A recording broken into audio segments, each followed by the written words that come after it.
Yo, what is up guys? Anime Vanguards 6.5 has been out for a couple hours now, and I've experienced and played with a bunch of the new characters. I've showcased a bunch of them and have shown them off, so I wanted to bring you today a video ranking all of the new characters from this update. So in total there's 7 units, so this is going to be a 7 unit ranking. So we're going to go from 7th, 6th, 5th, 4th, 3rd, 2nd, and 1st. So this is going to be a pretty straightforward video, so if you enjoyed today's video, make sure you subscribe. I really appreciate it. And without further ado, let's jump into our number 7 slot. Alright, so as you can see, our number 7 slot is Merlin. You happen to get her from the banner. She's most likely the 7th worst. I will go over and show her passive real quick, and I'll explain why. But basically, through me looking through Merlin's kit, and I've seen her final damage numbers, non-monarch and monarch, she's just not that impressive. She's okay. Let me get my point across there. She's alright. She's just not super broken. I don't know. She does one thing, really, and you can see right here, she blocks status effects for your allies, which is super great. That's pretty useful. And then she has this ability called Absolute Negation, and it makes it so all the enemies on the map for 40 seconds lose any kind of damage reduction or anything like that they have. It's just not a super useful ability. It's good. Let me just say that. It is definitely a good ability. It's just, Merlin, in my mind, is just really niche. She kind of just fits a niche in the game, and she just doesn't do one thing super great. So I don't know. I don't think this unit is really that good at all. So if you pull her, maybe don't evolve her first. Maybe evolve some other people first and get that out of the way, then go back to her. But she's definitely the most underwhelming from this update, and she definitely deserves the 7th slot from this update. Alright, so coming in at our 6th slot as the 6th best unit from this update is actually going to be Hibana. Hibana's from Fire Force. If you guys haven't watched, she's also from the banner just like the last girl, so you have a pretty easy way of obtaining her. Let me run over here and show you her passes while we talk, but the reason I'm putting her so low, I don't think she's a bad unit really at all. The only reason I'm putting her so low is because everyone else from this update is actually very good. So it's not that Hibana is trash or anything, and it's same for Merlin. It's not that Merlin's trash, it's just everyone ahead of her does something better or just has greater damage or support or whatever it is. But unspawn, she gets a flaming Sakura tree that spawns behind this unit and has a range equal to 20% of this unit's range. Any burn applied in the range of this Sakura tree is reapplied. If that doesn't make sense, that means if the tree is up, which I'm pretty sure the tree is permanently up, any kind of burn will be instantly reapplied to the enemy. So burn's basically gonna last a very long time. So she will make burn units, because this isn't just for her, this is for any burn unit. She will make burn units be crazy cracked, and it is definitely worth it. And then attacks apply burn for 30 seconds of this unit's damage over 8 seconds. She has pretty good burn. Burning enemies enter Sakura tree's range are applied with Scorched for 60 seconds. Scorched enemies take 20% more damage from fire allies. So she's not really bad, I would say. It's kind of the same thing with Merlin, where she just fits a niche. She just fits a niche for the game. Like, you have to be running burning characters with her. You have to be running fire characters for her for it to be really good. Maybe in the future they're going to do a Fire Force update or something like that, and maybe that's why they're setting her up. But hey man, this is the 6th slot. With that, I want to jump over to the 5th slot and the unit coming in 5th place for this video. Okay, so 5th place for this video is actually going to be Rudius from Jobless Reincarnation. All I'm going to say is the character ahead of this guy, I was really struggling to decide if I should put them behind or in front of this guy, but I decided, you know what, I'm going to put Rudius in the 5th place on this list, and here's why. So Rudius is like a hybrid DPS and support character. You can see right here he dodges all attacks, which is super great. And then when mana falls below 10%, buffs all allies in range by 15% damage and 10% range for 30 seconds. Super easy, great buff. Rudius's whole thing is he has a bar. So he's one of these bar fill characters, and this bar, as you can see, regenerates 1% every second, and it caps out at 100, and it's mana. Basically, with the amount of mana you put in, it multiplies this guy's damage. So him with monarch is going to go absolutely insane, but as just a normal unit, Rudius is going to be okay. One of the reasons I'm putting him so high is just because Rudius does a lot of damage when you have him fully evolved and upgraded. Especially with monarch, he is doing crazy amounts of damage. He's also water type, which is a pretty garbage type for the most part. So him being water type is actually a really good boost and jump in damage for him, so that is really nice. That's really all I can say about Rudius. He's not a super in-depth unit, he's very straightforward. You just want to be using your mana and cycling it just so you can get the damage boost, and you can be buffing everyone else's units that are around you. So he's definitely a monarch type unit, so if you want monarch on him, go chase him. And with that being said, let's jump into our 4th slot in the video. Alright, so now that we're at our 4th slot, you guys might disagree with us, you might not, because this is going to be kind of a hot take, but in our 4th slot, I actually have Rimuru. Now you may be asking, why would Rimuru only be 4th? Because this is the secret portal unit if you're unaware. This is the character you get from the secret portal. You get Slime, and then they turn into Slime King. As you can see, I have them fully evolved and everything, so this is one of the characters that I've messed around with the most. But if we run over to unit passives, I will show you what this character does, what they are able to do. So they have an ability right here called Great Sage. Select an enemy, a prompt will appear explaining the enemy mechanics, mutators, and what the mutators do. And then they have a PvP ability, shows how much economy and yen your opponent has. This is definitely, in my mind, a PvP unit, it feels like, because this right here, the first part of this ability is buns, in my opinion. If you're going into a stage, you most likely already know everything you need to know about the enemy. If you didn't know they can attack, that's it. Basically all the information you can learn. So I don't think it's really that useful of an ability, but the PvP part where it shows the economy and yen of your opponent is actually really useful, because then you can outplay some people like that. Slime King is water type, which is great because it's buffing a garbage typing. Because it's buffing a very garbage typing, which is great. And then I'm going to jump into passives so you guys can check it out. So every upgrade this unit gains reduces the cost of the next upgrade for other players' placements of this unit by 3%. So if you're thinking in your head, oh, that sounds busted because it's reducing the cost of everyone in the map, that is not how that works. It's reducing the cost of other people's Rimurus that place her down.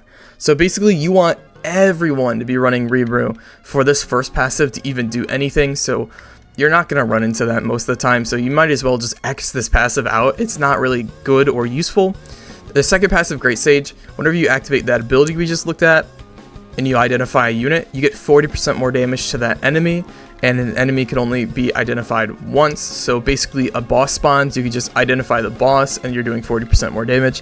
That's pretty useful, I'm not going to lie. And then self-replication. For every currently placed copy of this unit that is placed, this unit gains 30% damage. Any buff applied to this unit is shared among all placements. Does not count for any stage buffs such as weather or the, I don't know why it's, or the, I don't understand why it's said like that, or any folio-y buffs such as Hakura Rin. So we have Slime's damage there too. They're doing about 26k. Keep in mind they're level 59, so it's probably like 27k.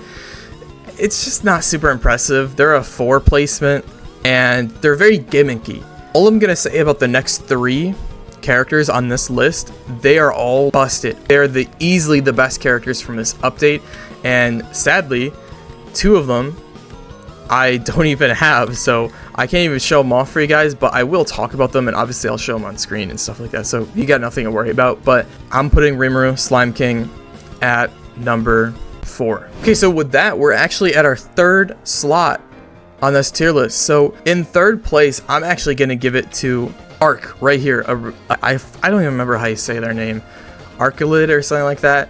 I don't remember their full name, but they're Holy type, which is also a pretty buns type, so that's really good. And let's run over to Evolve so you guys can see her evolution passive. She actually does something really cool. So she gains an ability when she evolves where she can transform. So let's check out her passive.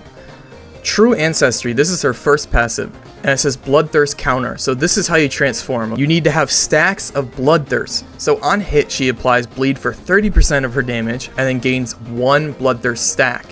This is on killing a bleeding enemy or hitting a bleeding enemy, I believe. So that is really easy to get.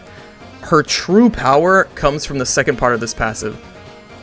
This unit can transform using the bloodthirst stacks. So you have 3 elements that you can turn into, but right here during type earth form, so this is actually what she transforms. When she transforms, this is what she turns into. She gets 100% damage, 20% range, spawns all previously killed enemies as summons with 30% of this unit's damage stat as held, and use the marble phantom ability to select one of these below elements to have as her new element. So water element, she gets water element obviously, and she applies slow, which is super great. With nature, she gets repulse, which is also good. And then with fire, she gets burn for 8 seconds, which is actually also really good. Honestly, what's the best one? If you want to squeeze the most damage out of this character, go for fire. I think fire will easily be the best here if you need to pick the typing. Water is pretty good as well, I'm not gonna lie. Nature is kind of just whatever. It's not that useful, but go for fire. Her damage is ridiculously high. With Monarch and her transformed, I was seeing her at 180, sometimes 200k fully buffed out, and that's without factoring in the DOT with the bleed and possible burn that she's doing. She's just absolutely cracked. She's broken, cracked. She has a really good element as well. Holy's not a very common element, so definitely try and get her. She's amazing. She's the 3rd unit on our list, and with that, let's jump into the final 2.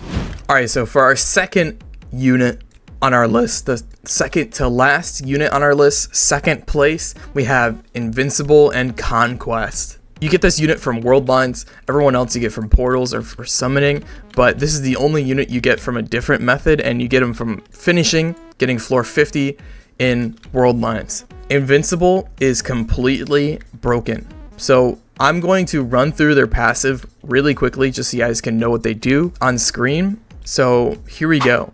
This unit attacks non-stop regardless of an enemy in range or not. Every 2 attacks, this unit will do a random attack, and that attack will do 120% damage. That is, let's just get that out of the way. That first passive is already crazy, and this bro has 2 more and an ability. So next passive is Unstoppable Conquest. Whenever attacks from this unit hit a non-boss enemy, it does more damage. When attacks from this unit hit a boss enemy, that attack hits all enemies in this unit's range. So if there's a boss walking through, or maybe you're doing champions or something, it becomes full AoE and it hits everybody. That is absolutely broken. And then the final one is whenever you lose an HP stock, this unit will instantly stun all units in his range, all enemies in his range. For every stock missing, increases range by 20% and reduces the number between enhanced attacks as collateral damage. If you don't know what collateral damage, by the way, is, I believe that's just where you go through, pierce the enemy's armor, so you do more damage, essentially. That is a super good mechanic. And Invincible actually has an ability which I can't really show for you guys, but it removes, it's similar to Ichigo, where it removes a life stock, but it gives you 50% damage for like 60 seconds, I believe. So that is also really good. Invincible and Conquest, they're just broken. Please get them. They're definitely worth it. And let's move on to our number 1 slot, which I figured you guys already knew from the start of this video. All right, we are finally here at our number 1 slot. This should be very obvious who number 1 is, but number 1 is actually going to be Vanguard Kaguya. There's really not much for me to say. I'm assuming a lot of you guys have seen a showcase for her. If you haven't, I have a Monarch showcase of her actually on my channel already, so go check that out. I'll have that linked down in the description. But when I say she is the best, not just unit from this update, she's the best unit in the game. She does everything. She has insanely high damage. She supports the heck out of your team. She has domains, she has a nuke, she has basically every typing in the game. This unit is out. It's kind of gross how broken this unit is. This is the first, I think, big push of power creep in the game, because this unit is just disgustingly broken. There's not really much I could say for it, because the fact that she's monarch and doing 500k is absolutely insane.